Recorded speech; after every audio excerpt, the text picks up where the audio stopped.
Ayun, so good evening guys. Ngayon po ay January 8, 2025 at laglag ulit yung ating index. Grabe yung pag-alis ng foreigners dito sa ating market. So nag-close tayo ng 501.4 million. So medyo malaki na naman, no? 1 billion. Halos 1 billion kahapon and then another 500 million for today's trading natin. So dahil dyan is nag-close tayo ng 6,496.72. So nag-drop tayo ng negative 0.74%. So syempre, ang dami na naman sa mga alaga natin na big caps yung nalaglag na naman sa kanilang galawan. Pero dito kay ABS-CBN, so arangkada si ABS-CBN natin, medyo maganda yung galaw niya, pero hopefully hindi ka nakabili dun sa bandang tuktok kasi umabot to ng 44% kanina, pero nag-close siya is 27.47%. So panalo yung mga bumili from yesterday's closing naman natin. So medyo nag-gain sila ng maganda for today's trading. And finally siya yung nandito sa unahan ng ating mga trending stock. So pumalawa na lang itong si dito natin. Nag-up pa rin naman siya kahit na medyo nag-drop siya kanina. So nag-close siya is 1.49% and meron siyang 7.29 million na net foreign buy dito sa market. Tapos si SCP, ito nag-drop na sabay nung alaga natin ng si Plus. So nag-drop siya ng negative 6.41%. So maraming nag-take profits. Nakakatakot nga naman palabas ulit yung galawan ng ating mga foreigners. Meron lang siya 1.6 million na net foreign buy. Tapos yung alaga nga natin, si Plus, laglag din tayo dito. Meron siyang drop na 8.77%. So medyo malaki yung net foreign sell natin sa kanya. So negative 30.39 million yung lumabas naman sa kanya. Hopefully hindi siya kagaya nung correction na nakita natin sa kanya last time, di ba? So mamaya silipin natin yan. Medyo malakas yung correction niya bago lumabas yung good earnings naman niya. So siguro ang makapagpabalik sa kanya yung good earnings na lalabas.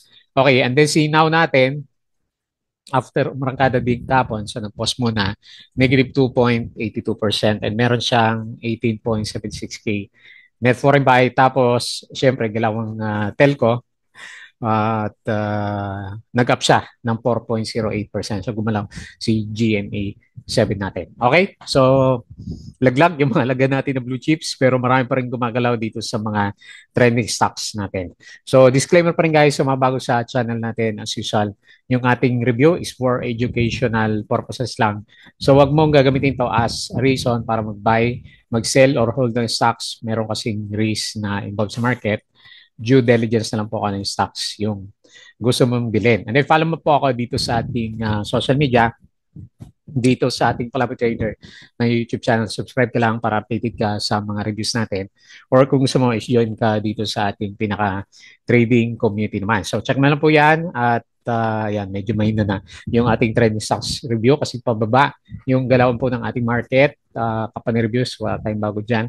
Mga sample trades sa market, basic indicators, technical analysis, and then yung ating PSC stock market studies naman. Okay? So double check na lang po yan sa laglag din yung ano. Laki din ng laglag ng mga crypto stocks natin o crypto coins. So meron tayong, and then follow mo din ako dito sa ating Palabra Trader Crypto to. Subscribe ka lang para updated ka sa mga posts natin. Social media dito sa ating Facebook account na Palabra Trader. So hopefully hindi kayo nakabili nung nag-102K si Bitcoin natin. Tapos Palabra Trader Facebook page. Follow mo na lang din po ako dito para updated ka sa mga posts natin. Budagipik, yung mga articles sa local market, US, and crypto. Okay. Hindi ko pa nakita yung summary ni Philippine Stock Exchange. Tingnan natin kung meron na.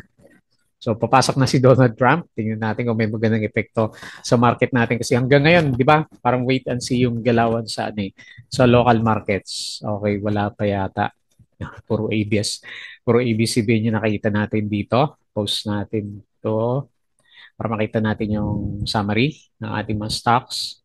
Wala pa. So medyo maaga kasi yung review natin. Okay. So dito na lang ako.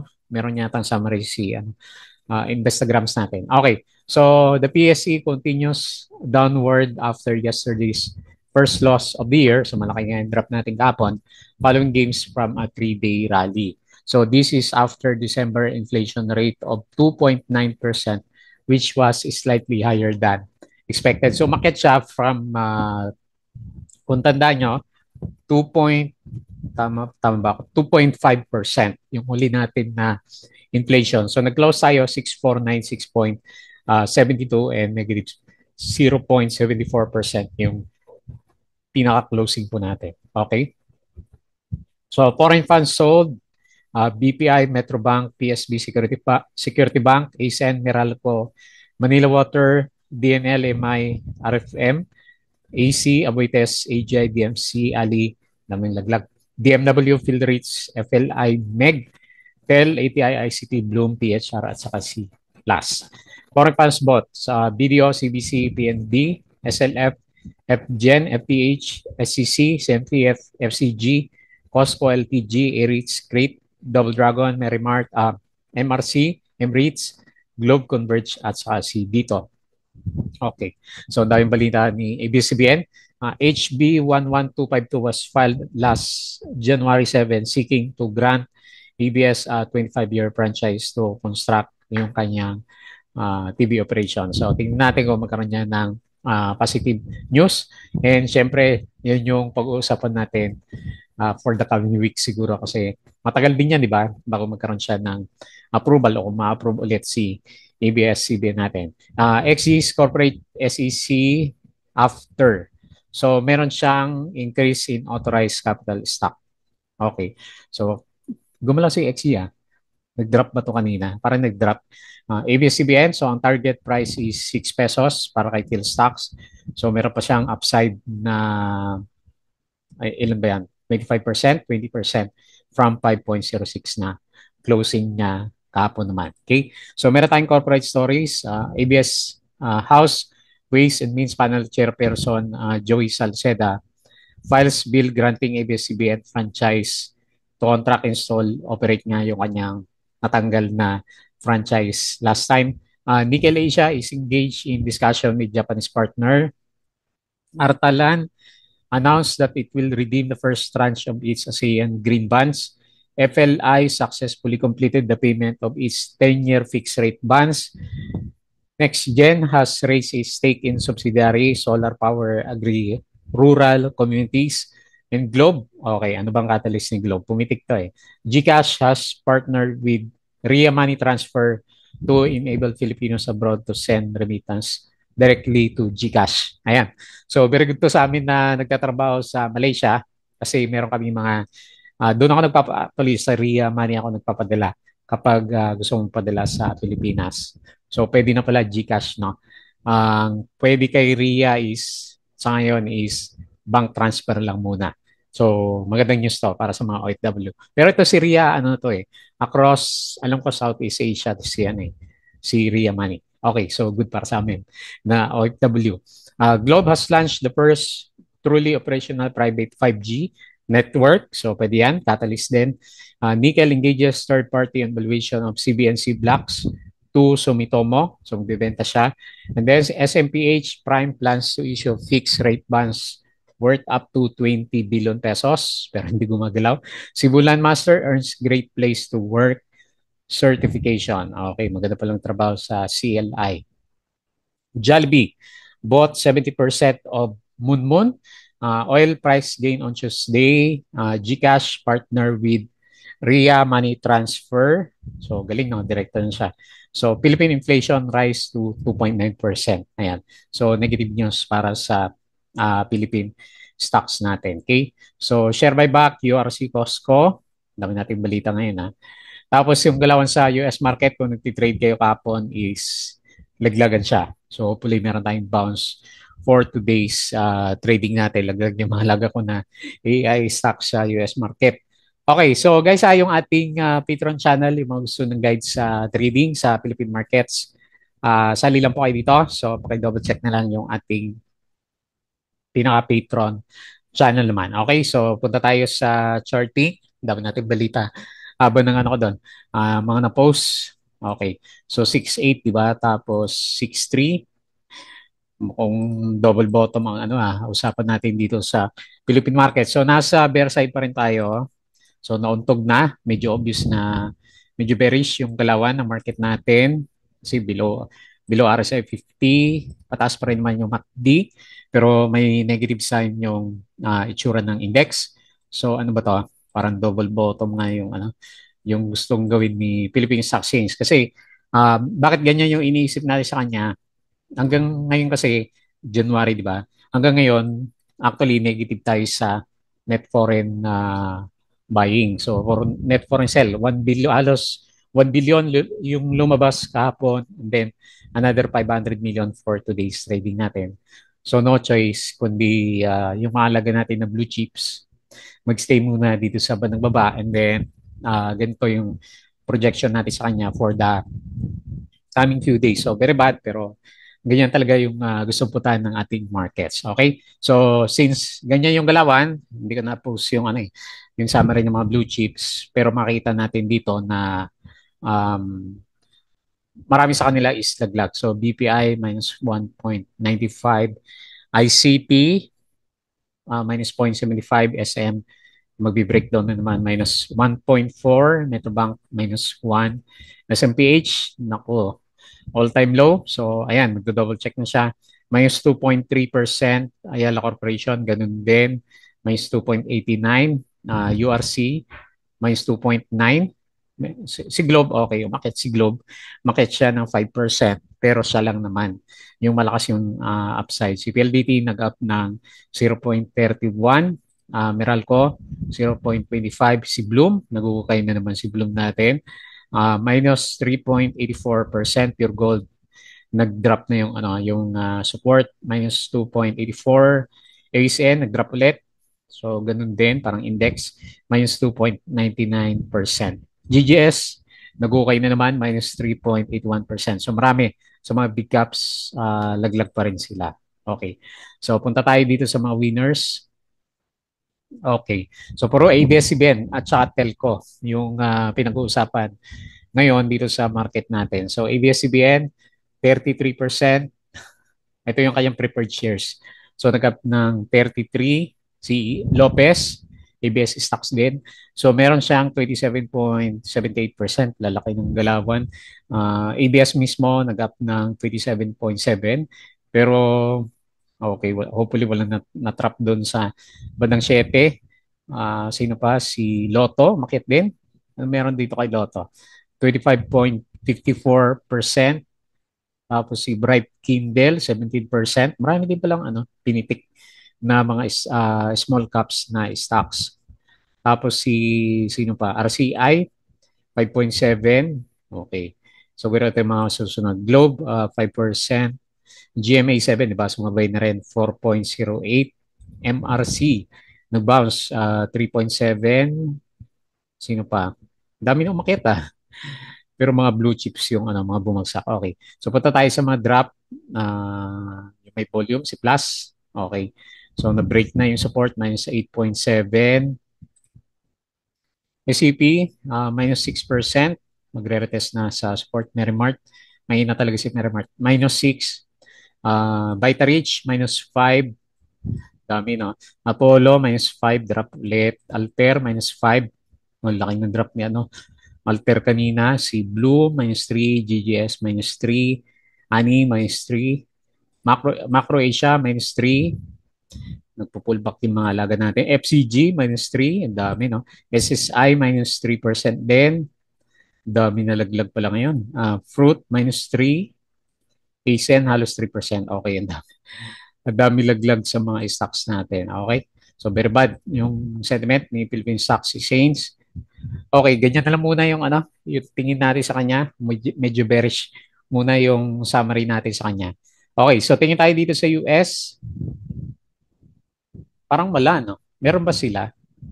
Okay, basahin na lang natin. S&P, parang ito yung kahapon, 0.11. Dow Futures, 0.07. Nasdaq, 0.18. So mukhang holiday yata dito sa US market. Nag-drop sila kagabi. So akala ko mag-up din si ano, Philippine Stock Exchange, pero nag-drop pa rin tayo. Okay, European markets, mix. Mahina din. Tapos dito sa Asian market, mahina din siya, no? O, mix. Medyo mix yung galaw natin. So, crypto, nako, ito lang. May futures na. So, mukhang may US market mamaya. So, 0.14 si S&P, 0.14 si Dow, and 0. 13 si Nasdaq. Okay. So hopefully hindi ka nakabili kapon kasi si Bitcoin nag-drop from 102K naging 95K. So napaka-volatile. So 5%, Ethereum 8%, XRP minus 4, and then BNB is minus 4%. Dami nag-drop ngayon. Uy, si Dodge minus 11%. Maganda na kayong bumili. Tapos si ADA minus 9, TRX minus 7, daming laglag. Shiba minus 9, yari yung mga naka 20x ngayon kasi more than 4%. Marami naka loss for today's trading natin. Okay. Medyo pangit din pala yung gilawan dito sa crypto. Okay, so silipin natin yung ating mga trend stocks. Unahin natin si ABS-CBN. Congrats yung sa mga malakas yung loob. Bumili kapon. Pero delikado yung mga nandito sa bandang taas kasi nagtagal siya sa ano sa 44% kanina eh. Ayan oh. So ilang ilang oras din siya from 10 a.m. until 11 no. So isang oras din siya dito sa bandang 40% na upside kanina. So hopefully hindi kayo naipit at mag-bounce siya for tomorrow's trading. So meron buhay pa rin naman itong si ABCB natin kahit na sabihin natin ang laki na ng ginalaw niya from the last 2 days kasi pinag-uusapan pa rin naman siya. So 50% na siya from the last 2 days. So siguro lang magre-retest siya dito sa mga gap area kapag wala tayong masyadong buyers for tomorrow's trading natin. Kasi maraming bumagsak na big caps for today. Baka naman magbalikan yung big caps natin bukas. So mapabayaan tong si ABS-CBN. Pero pag may mga news na lumabas sa kanya, may progress, yun, pwede sumipa yung stocks natin. So, ingat na lang yung mga bagong bili kanina doon sa bandang 7 pesos. So, nag-close tayo 6.45 and meron siyang 27.47% na gain for today's trading natin. So laki ng gap up niya. Kanina, more than 18% o 20% yung opening natin sa kanya. So panalo, bumili ka lang kahapon, di ba? Meron ka ng 18% mahigit o 27% na gain dito kay ABS-CBN natin. So yun yan, pinaka-catalyst is yung ongoing na application niya sa kanyang franchise. So hanggat hindi yun nawawala, mabubuhay at mabubuhay si ABS-CBN. Okay? So ganun din sa iba. So silipin natin si Lopez, di ba? Buti nga to, kakaumpisa pa lang. At saka si ABSP. So pangalawang araw na rin na pumitik yung ating price action sa kanya. Ayan, so alam niyo na yung mga lalaroin na stocks for tomorrow's trading natin. Next, dito, lumalaban pa rin si dito natin. Nagap siya pero nag-retest siya dito sa so akala ko abot tayo dito sa 1.8. Pero ito yung pinaka-support niya eh. Dito sa 1.88. Tingnan natin bukas kasi red candle pa rin naman yung pinapakita niya and then ilalagay ko pa rin naman dito sa 2.24 yung pinaka-main na resistance natin. So yung pinaka-chart kasi natin sa kanya, di ba? Usapan natin sa kahapon is itong trading range na to. Kaya dito ko nilalagay malapit sa MA9 yung pinaka-main na support. So nag-up pa rin naman siya 1.49% and meron siyang 7 million net foreign buy-in.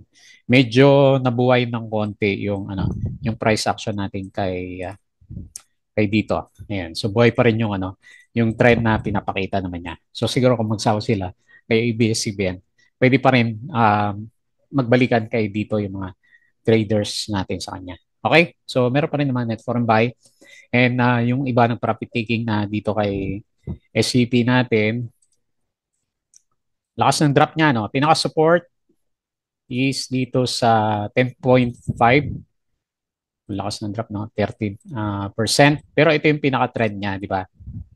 O support, tama, support. And then, nasaan yung pinaka-trend?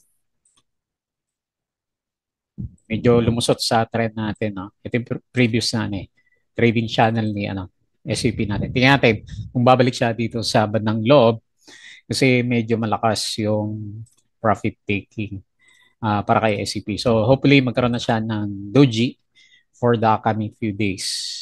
Okay? So ganyan na lang muna. Bullish pa rin naman kaya ang laki ng drop natin sa kanya. Uptrend pa rin naman yung chart. So may chance kung babalik ulit yung trend natin dito sa 10.87. Pero for now, medyo malakas yung drop, 6.49%.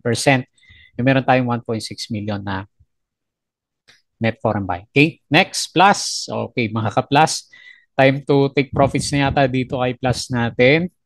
So, na-break yung support malapit dito sa MA20 or currently nasa support. Pero yung pinaka-trend na pinag-uusapan natin last time, nag-break na siya. Ayan, napagod na. Si plus natin, ang inisip ko na lang, hopefully hindi siya maging kagaya nito. Kasi medyo malalim yung yung location ng MA 100 naman natin sa kanya. So bumawi naman siya after nang magkaroon siya ng positive earnings. Ito meron yata negative news dito last time, di ba? Yung mga Pogos, tama ba? Ayan, so pinag-usapan last time. Pero wala naman na yung negative news na yon. Tignan natin kung magre-retest tayo malapit sa kung pangit pa rin bukas 23.78. Okay? So drop 8.7 and 30 million net foreign sale. So bearish yung yung sumunod na kandila para kay Plus. Next, now, so naghanap ng support si Now and na-retest niya yung MA100. So ito yung usapan natin kahapon, di ba? Ayan. So sakto pa rin naman siya. Tignan na lang natin, hopefully walang masyadong lumabas na traders para sa bukas na trading natin. So 2.82%, 18K net foreign buy. So bullish pa rin naman yung yung trend niya for now. Ayan. So mali mo masama sa sentiment kasi pati si GMA7, 'di ba, nasama din dito, wala naman siyang balita. Pero nag-spike siya from the last 2 days. May volume na rin siya. So 4.08% wala siyang net foreign buy. So maganda lang nangyari kay GMA after masabit kay ABCBN, meron siyang breakout. So bukas, titignan natin kung kaya niya i-break yung 6.9.